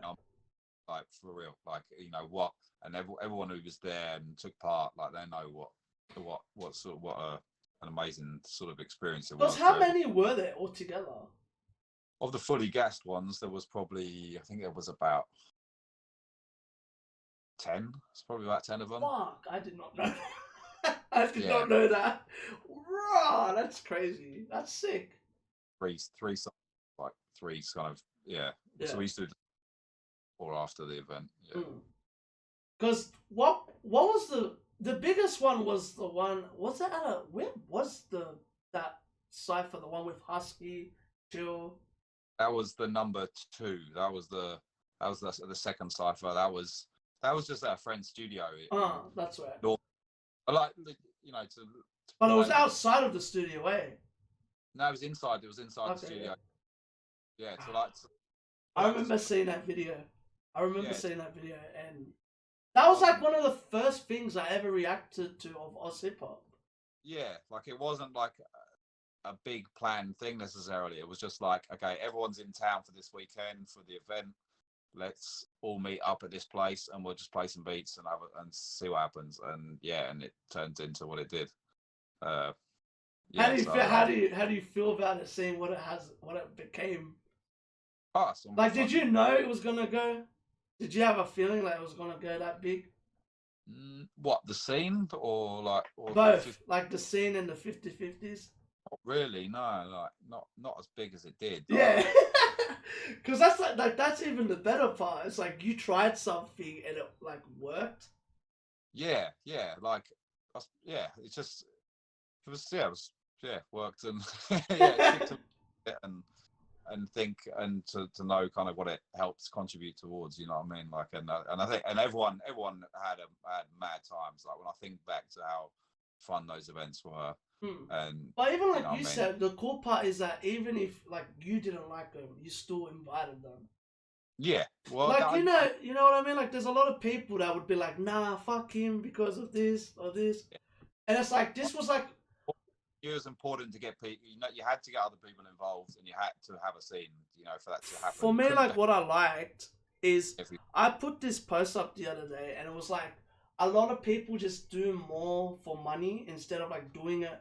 I feel like that's one of the few things that was like done for the culture. Like it was built for the like, you know what I mean? Like it was something to. Well, look, every artist who played on those bills, no one got paid. So everyone did it for. I did not know. Fuck. Yeah, like that's even better. Everyone paid for their own flights and their own hotels. Shit, that's amazing. Everyone came because they were hungry, because they wanted to be a part of it, because it was special. So, you know, I didn't make a penny from any of those events. Like, there was no tickets available. I was gonna ask that. There wasn't any. It was all free entry. Because I remember the last one. I remember we were talking at the time. And you're like, you can come if you want. I'm like, yeah, if I could get a flight. I'm like, bro, I would love to come. I remember I was like, dude, I think I would have started messaging you around the second one. It must have been. I just remember saying, like, this is, like, I'm like, I hope you know what you've done. I wanted to be there and be a part of it. Something special, you know what I mean? Like it's crazy to see like what that did. Oh Like yeah, that made I feel like that made a crack into the culture, and like it made its own thing. yeah, 100%. And that's where like I say to a lot of people, like I taught like I've host I hosted my first gig this year. It was fun, man. Like I wanted to put on people that like I didn't think really got the chance.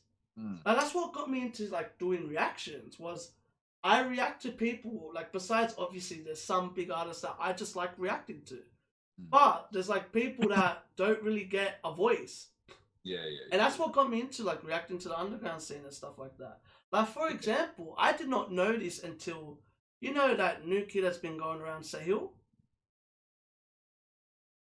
There's this guy called Sahil XL, No, okay.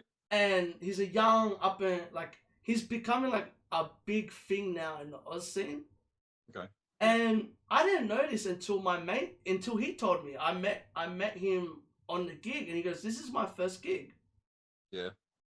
He's like, and he said to like us, he's like, I don't think you understand. You put, and what we didn't know, like we knew he was young, but like he's like 18, 19. And like I did, like my mates, what we did was we put on a mate of his. Yeah, yeah. And we didn't know he was coming through. And like when we found out, like I'm like, I recognize this kid. I'm like, why do I know him? And then I heard this, like he had a hit song at this time. Yeah. It was called, oh fuck, what's it? It was the kid. It was Demons. He's got a song called Demons that like has been playing around now, and it blew my mind. I was like, I said to my mates, like, I don't think he's understand. Like, we just put on maybe one of the, like, a future star in the Oz scene. Mm. Like, you know, like he's even getting American like plays because he's mates with Leroy and stuff like that. And it was just like I said to my mates, I'm like, dude, I'm like, let's put him on again, get him on another gig, like, you know what I mean? Like, why not? Like, and then there was another gig and he performed, and like you said, man, it's good to build relationships. Like, it's the way of like, and I remember saying to my friends, I'm like, the fact that we did this, like, a lot of people don't really, they always just go for the superstars straight away. And like we got around, what was it? I think we did Oxford, the art factory. Yeah. And we went up against Chill. Yeah. And I don't remember how much we sold, but we still got a decent crowd. And I said to my friends, I'm like, we went up against Chillinet, who sold out and more. I go, to get the crowd that we got, fair play. Like, yeah, man. I'll take that any day. You know what I mean? Well, it's that's just, you know, especially if you know, when you're bringing, if you're putting on people who are relatively unknown, who's going to bring people with them as well. Yeah, like the headline was Nookie. You know, the headliner was Nookie, I think. Yeah, okay. Which was awesome. Like I love Nook. Nook's such a good person. Like I feel like ever since I've met him, like I've learned a lot from him. You know what I mean? Yeah. And like he's just a good dude. Like, and I remember saying to my mates, I'm like, it would be cool to get us like a headline. Like it's different, you know. And I liked, like it was, and I remember like everyone after the gig, they like were messaging us, and they're like, bro, like the sound that you did, it was different. It wasn't just all hip hop. It was like a mixture of hip hop, kind of like melodic rap as well, and as well some like kind of like metal like rap as well. And but they were saying it made like people interested more because it wasn't just one sound. It was a mixture of everything. I remember Hal came to it as well, and Solo from Justice Crew. Yeah. They both came to it, and I was like to me, like that's to get even like a few people that like are part of the scene to even come to it. Like that's a big thing for like our first gig. You know what I mean? Congrats. You need, and it's sick to have those kind of events happening because that's what breeds the new talent. You know, where it comes, without that stuff. You can't just jump into playing the M-Boy, you know what I mean? Jump into playing, so you know you got to. Like even Oxford, man. Oxford's a big. I remember saying to them, I'm like, "Are you sure?"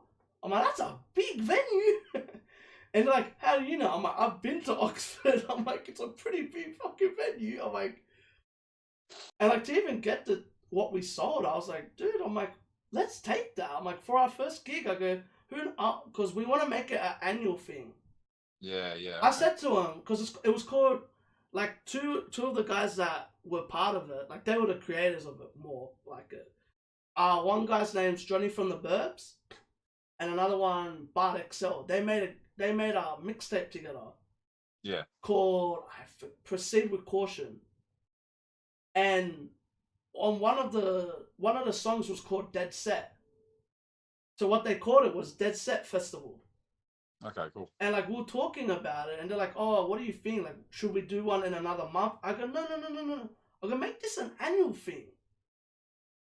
And they're like, "Ooh," they're like, "That's good. Like, make it something that fans of like the Sydney look forward to." Yeah, that's like with the 50/50 we Yeah, do exactly. once every like 4 months maybe, or or it's sometimes just twice a year, depending. Yeah. There wasn't a set routine to it, you know. Like because that's what I liked about what Keemsy did with Grime Wave. Yeah. It made it like you need to have that. You need to have things where it's like hard to maintain a regular, like a weekly or monthly event. It's very hard to do that and keep it fresh and keep people wanting to come. You know what I mean? Because people are, I won't go this month. I'll go next month, or yeah. You know what I mean? Like, and that's what I said to them. I'm like, I go, what was the day? And they go, this was the day. I go, mark the day, see where it is next year. If not, make it on the same week. Yeah. And they're like, all right, bet. Like make it its own festival. Make it something that, because this person, Nookie headlined it, but the person that was before Nookie was a rapper from Canberra, Young Marta. Yeah. I don't know if you've heard of him. Name from some. He's like in Melbourne now. Like most of his stuff is done in Melbourne. And like even that, like we had an artist from Canberra, Melbourne, Brisbane, like come here. And it's like you never know, man. Like I said, I felt like that was one of my goals. After seeing what 50/50 was and stuff, I was like, my goal is to do a gig because I feel like it's giving back to the community, giving back to fans. You know what I mean? Yeah. And that was like the opportunity, and I was so happy with the result. I said to him, I'm like, let's do another one then. Obviously, the fantastic lockdown happened. Yeah. But I said even better. I go, now we can save up for the next one. Yeah. Well, hopefully get some gigs happening again, man. Yeah, like they were saying they want to take it like around Australia. Yeah. And I was saying, I'll go, okay, it can happen. And they go, what do you mean? I go, we can work our way around it. Like there's artists.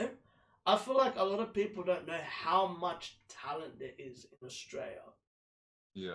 Like I did not know until I started making playlists. And like obviously like I get submissions and stuff.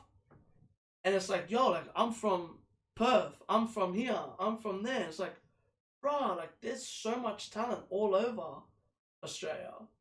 Get yourself a fucking combi van, mate, and just 100%. drive around and just do your podcast on the van, mate. Oh, bro, that'd be mad. Oh, that'd be sick. That'd be sick just do the podcast on the van, yes. Yeah, get a podcast in the van, get people in there for freestyles, get a little studio, make it all self-sufficient. Bro, 100%. I would love to do that, man. Like I said to everyone, it's the plan. It's the plan to just, like I said to everyone, I've said this to a lot of people, it's like, I don't want to just be known as a reactor. Like, honestly, like, don't get me wrong, like, the reaction stuff's fun and all that stuff, but I remember writing it down, like, when I started getting into this scene, I'm like, alright, what can I do different? I started doing one takes for artists that weren't really blown up. Yeah.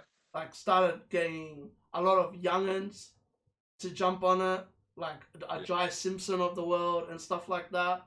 Like, even Saru, like, the people that don't really, like, even you said, they don't really get that much attention, like, and they're talented. Or Jai Simpson's getting his attention now, but it's like, good man. like from back in the day. Like even I remember when I heard Saru off because of the 50/50s. I was like, this guy's sick. Oh my god, his rap style, everything about him. I was like, fair play to Fraksha. I was like, because that's the one thing that I learned from you was like seeing artists that I've never really heard of. Or like, Yeah, yeah. you know what I mean? Like you gave them a platform for them to express themselves and stuff like that. Well, you know, that was some people gave that to me when when I was younger. So You remembered it. yeah, That's the good part. A lot of people don't, like you said, a lot of people don't remember that type of stuff. good artists out there that like you say, there's a lot of good artists out there, and there's someone that I feel is doing something, and I can help them a little bit. Is there any artists currently that you reckon you could give a hand for? Uh, Like anyone that you've been watching or listening to? to be honest, I've taken my finger off the pulse a little bit in recent months, man. To be honest, kind of tried to, as I've kind of been drawing a little bit away from the scene a little bit. So, I get that. yeah, so I'm probably not really sure of any names at the moment that I'd mention. I am very picky as well. There's a lot, I get you. a lot of people send me stuff, and to be honest, might not be into it necessarily, but so I am very picky, but grime wise, I like what JLP and Maka are doing in Canberra. They're two very, very talented. I met them at the first grime wave. They're amazing, both of them. They're really good. So talented. I'm hoping that if COVID if this ends relatively soon, then maybe I'll put on another 50/50 event and get like some of the next generation of people. God. Let me know. I'm catching my first bus. But on that note, bro, I'm gonna have to go and get some dinner. You're good, my brother. I just realised we've been on for 2 hours. My wife's in the other room cooking, made me dinner. She's probably wondering where the hell I am. You're good, my brother. Like honestly, if y'all want, I'm gonna do it anyway. I don't care if the fans don't want it. We're doing a part 2. I'll definitely do a part 2. That's cause bro, like I feel privileged to have you on here. I don't know if you know that, man. Like I actually really look up to you. I really appreciate it. Appreciate the love, man. Like it's been a good. You're one of the first people to actually show love to me. Yeah. And I remember, like you. Yeah. I'm very similar to you. I remember the people that showed love very early. Yeah. And you were very honest with me. Like you would give me like suggestions or like what to do and stuff. Even I swear you brought up a podcast. I remember you like giving me like little advice. And to me, like that, you know what I mean? Like that helps a lot. Yeah, okay. It's wicked to I appreciate you having me on me. It's wicked to see what you're still doing it and sticking to it and wanting to take it further. So I appreciate it, man. Like I appreciate all the love. I honestly hope you have a good night. Hope you have a good dinner. Hey, mate, I got some curry to get going, munch down. But yeah, man, I appreciate you. Alright. Anyway, if y'all like this, give this a thumbs up. No. Oh wait, actually, where can they find you?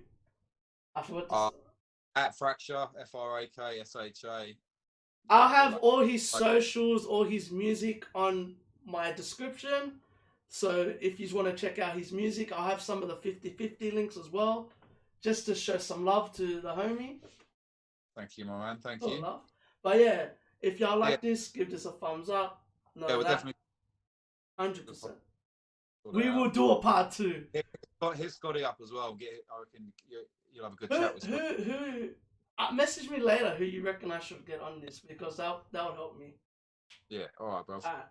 If you like this, give this a thumbs up. None of that. Comment if you want to see more. Subscribe. And remember, keep living a crazy life and stay blessed. Peace.